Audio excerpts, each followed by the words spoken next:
पंहिंजी हिन गुफ़्तगू जी शुरूआत जेका आहे उहा शेख अयाज़ जेके शहर खां ज़रूरु कंदुमि त अञा हलणो आहे हिकांदो रण में कहिड़ो बांझांदो उस्ताद बुखारी या शेख अयाज़ मां को शायदि ॿिन्ही मां कयो। हीअ असांजी हिकिड़ी वॾी जिदोजहद आहे सिंध पुलिस जी।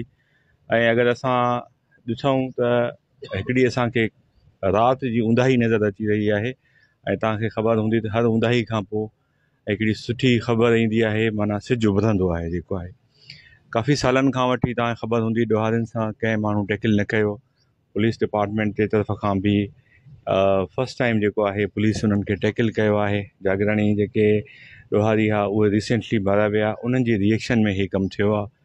ऐं हीउ हिकिड़ो बुज़दिलाना हमिलो राति जे टाइम ते हुननि कयो ऐं उन में असांजा पुलिस जा जवान शहीद करे विया आहिनि।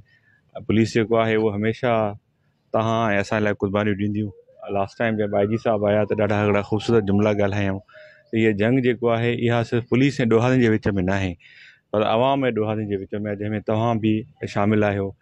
ऐं तव्हां ॾिसी रहिया आहियो त अगरि पुलिस हिननि सां टैकल न कंदी त तव्हां ॾिठो त इहे ॾोहारी उॿाड़े ताईं आया, इन्हनि अची करे माण्हुनि खे हितां खणी करे उन सां ज़्यादतियूं कयूं, उनजा कंहिंजा हॾा भॻऊं, कंहिंजा उज़वा भॻऊं। अगरि हिननि खे टैकल न कयो वियो, अगरि हिननि जे ख़िलाफ़ु मुअसर ऐं असरातियूं कार्रवायूं जेके पुलिस करे रही आहे अगरि न कयूं त पोइ उहो ॾींहुं परे न हो जंहिं ॾींहुं असां शायदि मीरपुर माथेले में महफ़ूज़ न हुजऊं हा, घोटकी शहर में महफ़ूज़ न हुजऊं हा, असां रेती में महफ़ूज़ न हुजऊं हा, असां सखर में महफ़ूज़ न हुजऊं हा। पूरी सिंध ताईं इहे फैलिजी वञनि हा ऐं पंहिंजी हिकिड़ी स्टेट विदिन द स्टेट क़ाइमु कनि हा। ऐं इन्हनि खे ज़्यादा चैलेंज कयो आहे। जॾहिं बि लाक़ानूनियत खे चैलेंज कयो वेंदो आहे त उनजे जवाब में लाज़मी आहे हुननि वटि असलियो बि आहे, सभु कुझु आहे, त उहो रिएक्शन कंदा आहिनि। ऐं इन रिएक्शन जे नतीजे में असांजा पुलिस जे अफ़सरनि ऐं जवाननि जेको आहे क़ुर्बानियूं ॾिनियूं। पर तव्हां ॾिठो त रिसेंटली कश्मीर ज़िले अंदरि बि पुलिस जेको आहे उन्हनि खे टैकल कयो, उन्हनि बि क़ुर्बानियूं ॾिनियूं।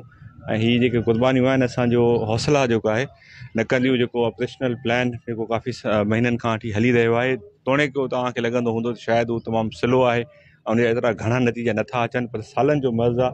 हिकिड़ो कैंसर वांगुरु जेको आहे अॻुवा वधाए तवान सिंध खे विकिणे वई आहे, असांजी बदनामी जो सबबु थी रही आहे। तव्हां ॾिठो त ख़ैबर पख्तूनख्वा जा माण्हू, पंजाब जा माण्हुनि खे मुख़्तलिफ़ तरीक़नि सां बहलाए फुसलाए करे, इहे जागीरानी गैंग हुजनि या शरनि जूं गैंग्स हुजनि, उन्हनि सां रैंसम वरितो पियो।